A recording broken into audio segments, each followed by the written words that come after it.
What is your all-time favorite comfort food?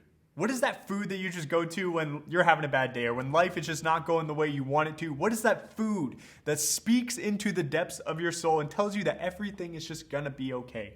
Maybe for you it's sweet food like chocolate or ice cream.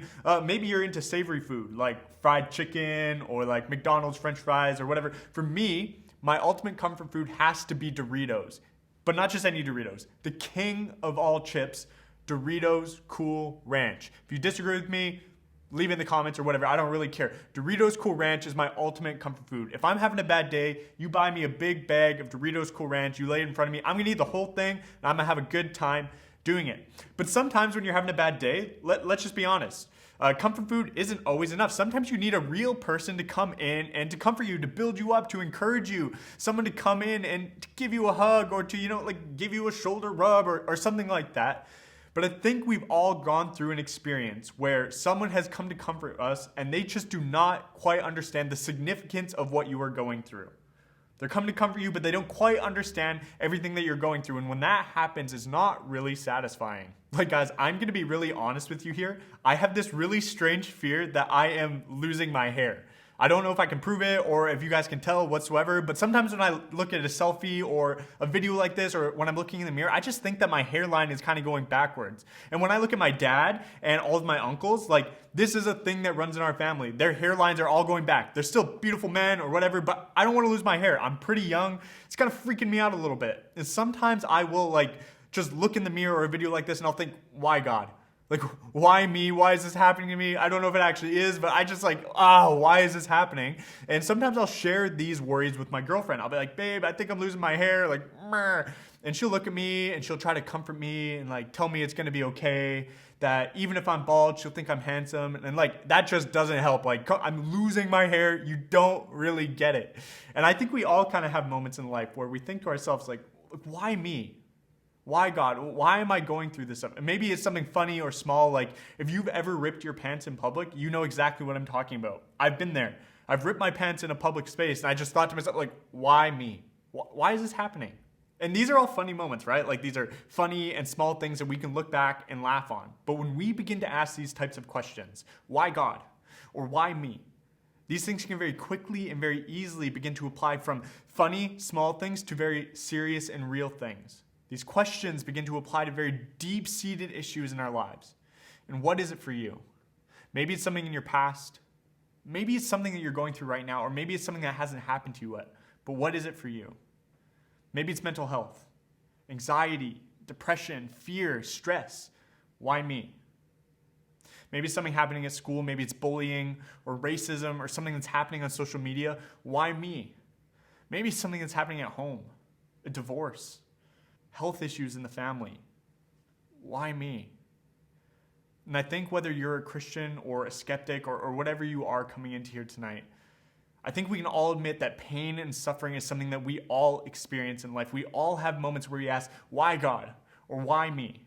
And one of the things that I want to tell you today is that it is okay for you to ask those questions.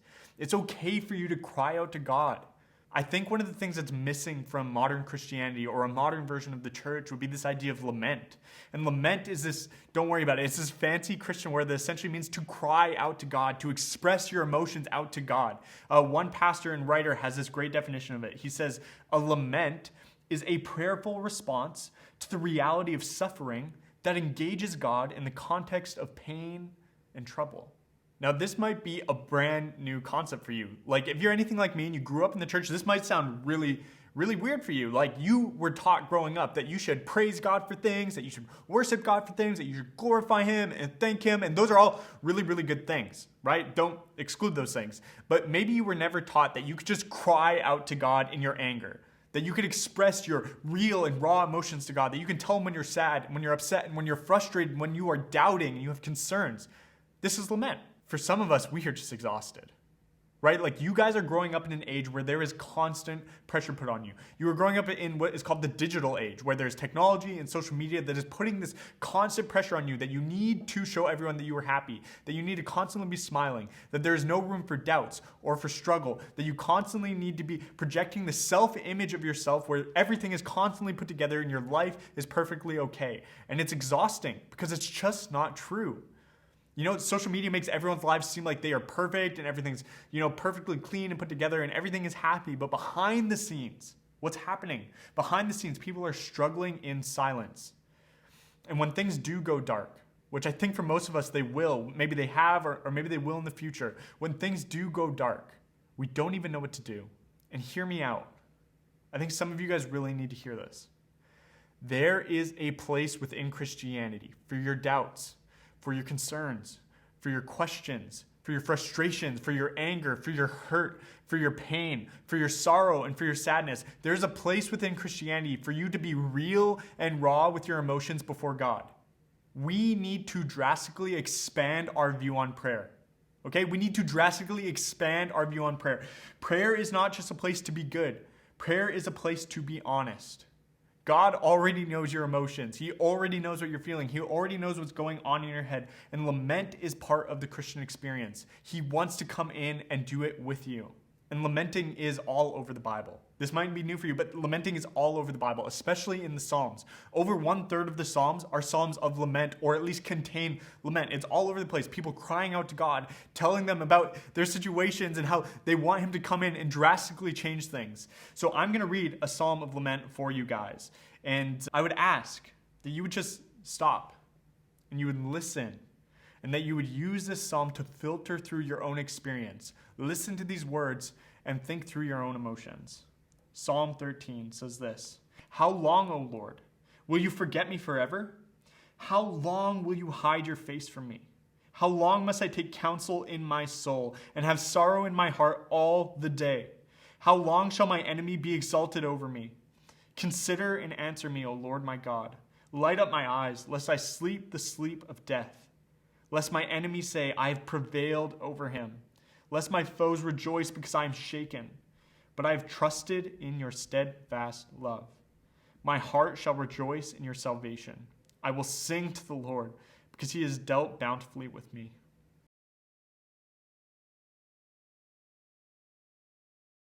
In the small moments in life when things just aren't really going your way, you might ask questions like these. Why God? Or why me? Maybe you have a bad day at school, maybe you have a bad sports game, or maybe you just totally embarrass yourself having that conversation with that guy or that girl and you're left wondering, why me? But there's also moments in life where things get much more difficult or much more real. Maybe your parents are going through struggles, maybe there's financial difficulty in your family, or maybe there's health issues in your family. And when those type of things start happening in your life, then you are left asking maybe much more difficult or much more real questions like God, where are you? Where are you right now? Don't you see that I'm hurting? Why don't you stop this? Where are you? Now, if you're a Christian, or if you're anything like me, if you've been a follower of Jesus for any amount of time, then you've probably experienced something that we would call the spiritual high. This is like a mountaintop experience with God. Maybe for you, it was at the last day of camp during a worship session or something, or maybe at a conference during a really good sermon, or maybe at youth during worship or during a prayer time where you just feel like God is very tangibly in the room. Like you guys are connected and this is amazing and nothing is ever going to change. Like the gospel is so real to you right now and you are fired up. Those are great experiences, a spiritual high, mountaintop experience. But if you're anything like me, you also know what it's like to be on the other side of that experience. What we would call a valley experience. When life gets low, when things get hard, when you're struggling, when there's suffering or hurt or pain or sadness in your life, and you're left asking yourself, God, where are you? Don't you see me? Don't you care what I'm going through? Where are you right now? And what I love about the biblical picture of lament is that the Bible is not trying to hide this from us. The Bible is not trying to trick you into thinking that the Christian life is going to be all easy going from here and smooth sailing. There's not going to be any difficulties or sadness or times of suffering in your life. It's not trying to hide that. Lament is part of the Christian experience. And time and time and time again, what we see in the Psalms is people going through stuff and crying out to God in their anger and frustration. And what we often see is this idea of the hiddenness of God, where people are going through these valley experiences and they feel like God has maybe abandoned them or he's far off and they just don't feel him as tangibly anymore. Even the psalm that we just read has it right at the beginning. How long, O Lord, will you forget me forever? How long will you hide your face from me? Now, I think there are typically three basic responses that people go through when they experience this idea of the hiddenness of God. When people are going through these valley experiences, three typical responses. The first one would be that some people would assume that God has hidden himself because he doesn't want anything to do with them. He doesn't want anything to do with them. This response assumes that I am the root cause of God's apparent hiddenness. And this type of response also assumes that I am the root cause to most of the problems and things going on in my life. Somebody who would struggle with this type of response probably struggles with some sort of sense of unworthiness. And they're constantly heaping upon themselves self-condemnation and self-guilt. Like something's going wrong with their parents, it's my fault. I'm to blame. Something's going wrong with my friend group, it's my fault. I'm to blame.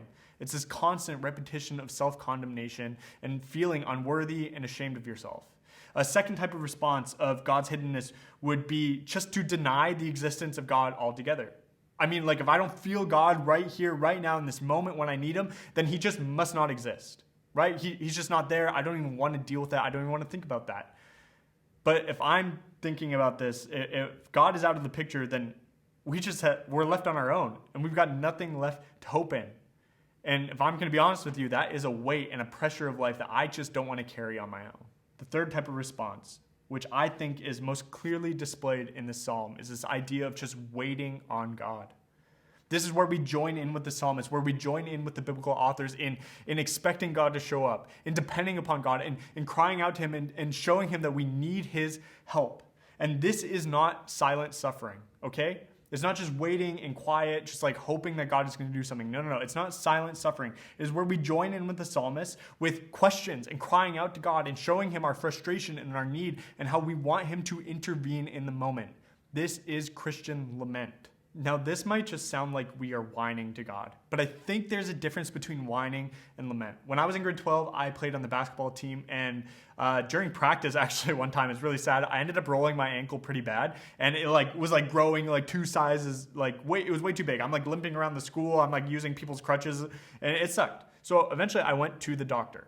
Now, the point of the story is that when I went to the doctor, was I whining to the doctor? Not really. I was going to the doctor and I was telling him the problem. I was telling him the hurt and the pain that I was feeling because he was something that could do something about it, right? I was going to the one person, maybe it wasn't going to get fixed right away, but I was going to the one person who can actually do something about it. When we cry out to God, when we lament, we aren't whining. We are going to the one person. We are crying out to the one person who we know can actually make a difference. We are crying out to the one person that we know who can make a change, who can help us out of our situation. And in all of this, you might be wondering, what is God's perspective on human suffering? Man, God's true perspective on human suffering is not revealed in his apparent hiddenness. God's true perspective on human suffering is not revealed in our life circumstances and how we feel about God and what he is like. God's true perspective on human suffering is not revealed in your experience, but in that of Jesus Christ on the cross, where the most innocent and perfect human being stepped into our place and experienced suffering on our behalf. And the beautiful thing about the Christian gospel is that we are not left on our own to climb our way back up the mountain. God comes down the mountain and he meets us in the valley. Jesus meets us in our hurt. Jesus meets us in our pain, in our doubt, and our frustrations. And on the cross, Jesus takes it all on his back. Our guilt, our sin, and even the heartbreak of our suffering.